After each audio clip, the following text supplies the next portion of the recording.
بسم اللہ الرحمن الرحیم۔ السلام علیکم پیارے بچوں، کیسے ہیں آپ؟ امید ہے کہ آپ سب خیر و عافیت سے ہوں گے۔ میں محمد امین آج کے اس لیکچر کے ساتھ حاضر ہوں۔ آج کا ہمارا لیکچر 10th کلاس کے لیے اور نظم نمبر 3، جو کہ ٹیکسٹ بک میں ہو سکتا ہے یہ آخری نظم ہو، لیکن ہم نے اپنے اسٹارز اردو نوٹس کے اندر جو ہے وہ اس کا تیسرا نمبر جو ہے وہ رکھا ہوا ہے۔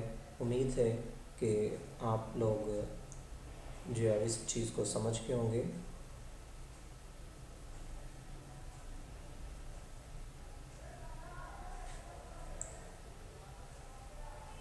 آج کے لیکچر کی خاص بات یہ کہ اس نظم جو کہ ایک صنف کے اعتبار سے گیت بھی ہے اور اس کے شاعر ہیں ناصر بشیر۔ ناصر بشیر صاحب میرے استاد محترم ہیں۔ میں نے ان سے فرسٹ ایئر اور سیکنڈ ایئر میں اردو جو ہے وہ پڑھی، نہ صرف اردو پڑھی بلکہ ان سے ادب بہت سا سیکھا۔ ان کے الفاظ میرے لیے مشعل راہ ہوتے ہیں، ان کی رہنمائی میں میں آپ کو بہتر سے بہتر جو ہے وہ سکھا پاتا ہوں۔ تو آئیے ان کا مزید تعارف، میں آپ کو کچھ ویڈیو بھی سینڈ کروں گا، آپ اس میں بھی دیکھ سکتے ہیں۔ تو آج کا ان کا تعارف جو ہے یہاں سے ہم آغاز کرتے ہیں آج کے لیکچر کا۔ ناصر بشیر 6 اکتوبر 1968 کو ملتان میں پیدا ہوئے۔ آپ کا اصل اور قلمی نام ناصر بشیر ہے۔ آپ کے والد کا نام بشیر احمد راٹھور ہے۔ تعلیم کا سلسلہ ملتان ہی سے شروع ہوا۔ B A government Emerson college Multan سے کیا، M A Urdu government college university Faisalabad سے درجہ اول میں پاس کیا، اور 22 نومبر 1995 کو شعبہ تعلیم سے منسلک ہو گئے اور گورنمنٹ ڈگری کالج پتوکی میں تدریس کے فرائض انجام دیتے رہے۔ اس وقت گورنمنٹ دیال سنگھ کالج لاہور میں بطور صدر شعبہ اردو فرائض انجام دینے کے ساتھ ساتھ روزنامہ پاکستان میں چیک پوسٹ کے نام سے کالم بھی لکھتے ہیں۔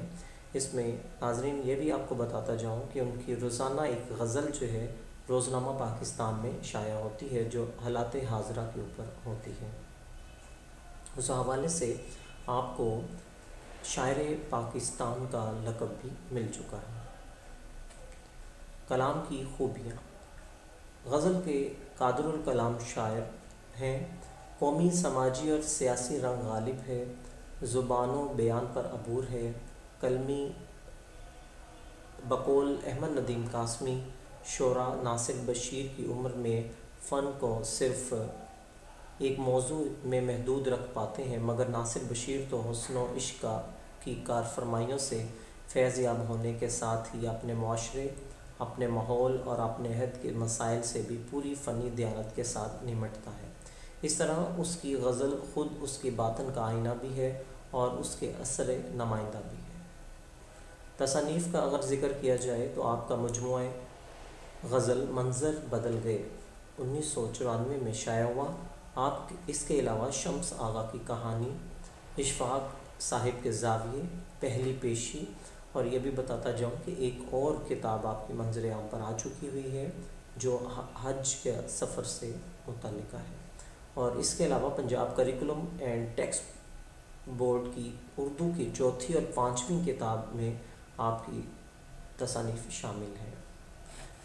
اس سے پہلے کہ ہم اس گیت کی طرف، اس نظم کی طرف جو ہے وہ بڑھیں، آپ اس سے پہلے کچھ یہ پوز کر کے یہ تمام مشکل الفاظ کے معنی نوٹ کر لیجئے گا، اور اتنی دیر میں مرکزی خیال ایک دفعہ آپ کے سامنے پڑھ دیتا ہوں۔ شاعر اس نظم میں کہتا ہے کہ ہم بہادر ہیں اور امن و امان کی خاطر نہ صرف دشمن کو شکست دے سکتے ہیں بلکہ اس پاک وطن کی تعمیر و ترقی کی راہ میں آنے والی ہر رکاوٹ کو گرانے کے لیے اپنی جان بھی دے سکتے ہیں۔ تو آج کا ہمارا پہلا شعر۔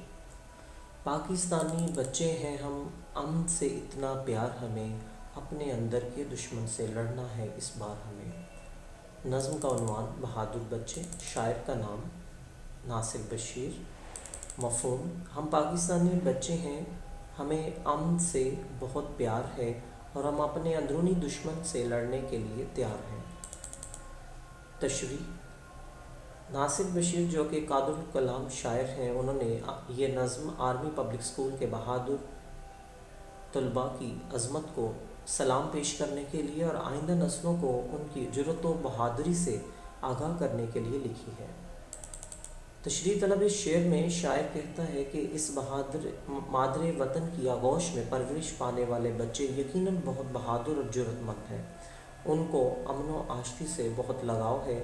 اس کی جیتی جاگتی مثال ماضی قریب کا وہ سانحہ پشاور ہے جس میں جب مستقبل کے معماروں پر قیامت برپا تھی تو وہ وطن کے نونہال اپنی جان کی پرواہ کیے بغیر اپنے ساتھیوں کی حفاظت کرتے دکھائی دے رہے تھے۔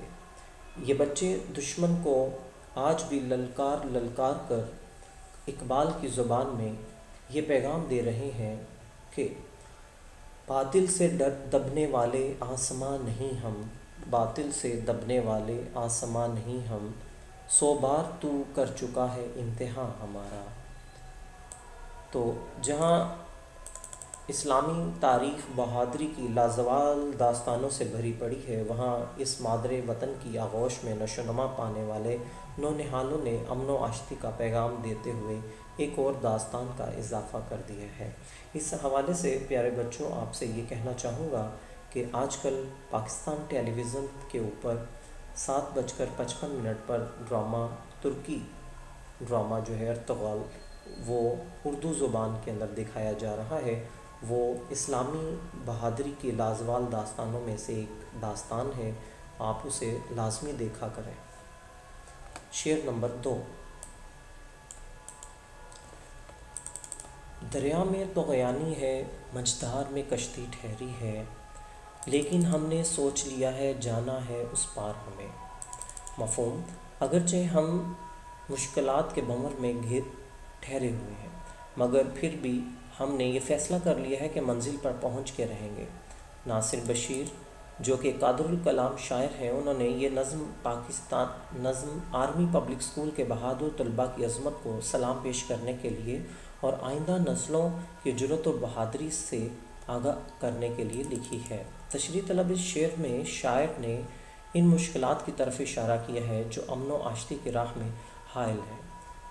ہم اس پاک وطن کو امن کا گہوارہ بنانے کا عزم رکھتے ہیں، اگرچہ ہمیں موجودہ صورتحال میں اندرونی بیرونی سازشوں کا سامنا ہے جس کی وجہ سے ہم منزل تک نہیں پہنچ پا رہے۔ بقول ساغر صدیقی، یوں بلا وجہ تو نہیں ہے چمن کی تباہیاں، یوں بلا وجہ تو نہیں ہے چمن کی تباہیاں، کچھ باغباں ہیں برق و شرر سے ملے ہوئے۔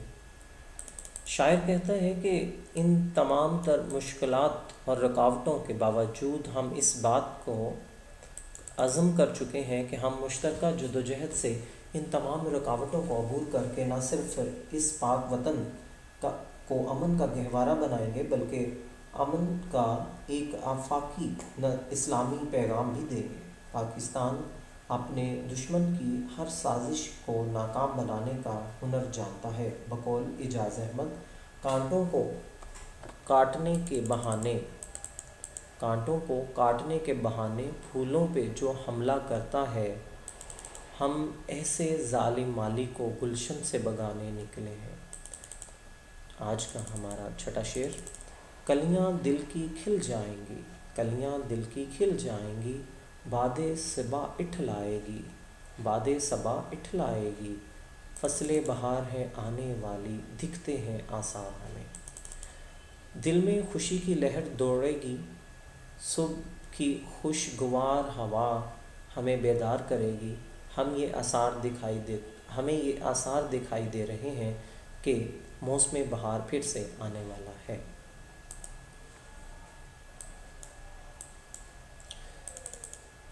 پنچ لائن وہی ہے جو آپ نے پچھلے اشعار میں بھی پڑھی، اس کے بعد ہم آگے تشریح کی طرف چلتے ہیں۔ تشریح طلب اس شعر میں شاعر نے مستقبل قریب میں ہونے والے امن و امان کی صورتحال کا تذکرہ کیا ہے۔ جب سے ہماری پاک فوج نے ضرب عظم کے نام سے دشمن کو للکارا ہے، وہ ظالم و سفاک دہشت گردوں کا صفایا کرنے کا عزم رکھا ہے، ہمیں یقین ہے کہ مستقبل قریب میں ہمارے وطن کی فضا میں پھر خوشیوں کی ترانے گونجیں گے۔